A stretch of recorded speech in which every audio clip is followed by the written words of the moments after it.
আজকে ফখরুল সাহেব বলেছেন মৌলবাদীরা কোনোদিন ক্ষমতা আসে নাই, আসার সম্ভাবনা নেই। আমি ফখরুল সাহেবকে বলবো, আপনি মৌলবাদী হিসাবে মৌলবাদী বলে কাকে মিন করতে চান? কে মৌলবাদী? হিন্দু মৌলবাদী, খ্রিস্টান মৌলবাদী, বৌদ্ধ মৌলবাদী, না মুসলিম মৌলবাদী? ইসলামী মৌলবাদ জিন্দাবাদ, জিন্দাবাদ। ইসলামী মৌলবাদ জিন্দাবাদ, জিন্দাবাদ। ইসলামী মৌলবাদ জিন্দাবাদ, জিন্দাবাদ। আমরা ইসলামী মৌলবাদ বিশ্বাসী। আমি মুসলমান, আমার মূল ঠিক আছে। আমি মূলকে বাদ দিয়ে রাজনীতি করতে পারি না।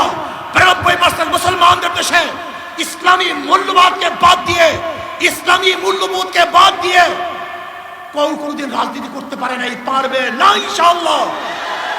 কাজী আপনি যে স্বপ্ন দেখেছেন মৌলবাদীরা ক্ষমতা আসবে না, আসে নাই, সম্ভাবনা নাই।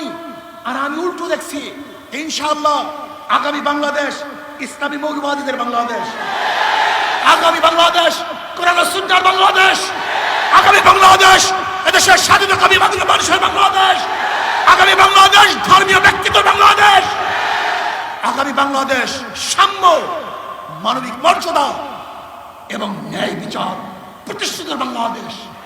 আগামী বাংলাদেশ হবে বৈষম্য বিরোধী বাংলাদেশ। এখানে ধনী গরিব, শিক্ষিত মূর্খ, মুসলমান, হিন্দু, খ্রিস্টান, যে জেলে, তাঁতি, কামার, মজদুর, যেই সমস্ত ব্যক্তি যেখানে যেইভাবে শ্রম দেয় না কেন, প্রত্যেকের অধিকার বাস্তবায়নের বাংলাদেশ। এখানে পুরুষদের অধিকার বাস্তবায়নের বাংলাদেশ। এখানে থাকবে মহিলাদের অধিকার, এখানে থাকবে ছাত্রদের অধিকার, এখানে থাকবে শ্রমিকদের অধিকার, এখানে থাকবে মেতর, কামার, ঋষি এবং তাঁতিদের অধিকার। এই বাংলাদেশ সবার বাংলাদেশ। এখানে ভেদাভেদ থাকবে না, এখানে থাকবে না শেখ হাসিনার পুত্রকে সেই পদ্মা ব্রিজ দেখতে গিয়ে ১.৫ ঘন্টার রাস্তা জ্যাম করার ইতিহাস বাংলাদেশ আর দেখতে চায় না।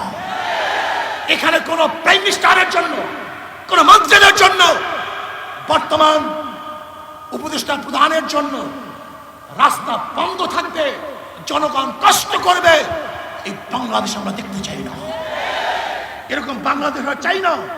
এখানে কে উপদেষ্টা, কে প্রাইম মিনিস্টার, কে প্রেসিডেন্ট, সবার জন্য রাস্তা সমান, সবার জন্য অধিকার সমান না। আমরা দেখতে চাই না ওই বাংলাদেশ যেখানে একজন মন্ত্রী যাওয়ার সময় গোটা রাস্তা বন্ধ হয়ে যাবে, আর গর্ভবতী মহিলারা গাড়ির মধ্যে বাচ্চা প্রসব করবে। এই বাংলাদেশ আমরা দেখতে চাই না।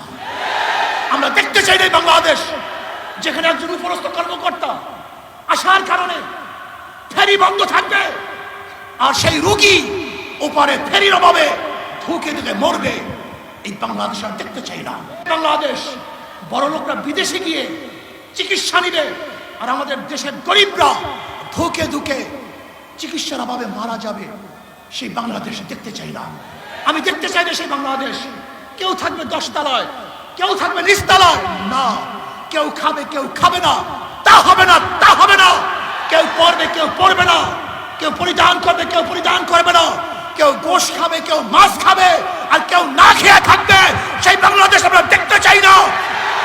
খাবো সবাই একত্রিত হয়ে খাবো, শান্তি সুখ করবো সবাই একত্রিত হয়ে শান্তি সুখ করবো, দুঃখ কষ্ট থাকবো তো সবাই দুঃখ কষ্ট একসাথে থাকবো, আরামায়েশ করবো সবাই একই সাথে আরামায়েশ করবো। আমরা চাই বাংলাদেশের প্রত্যেক নাগরিক সমান অধিকার ভোগ করবে, তারা শান্তিতে বসবাস করবে।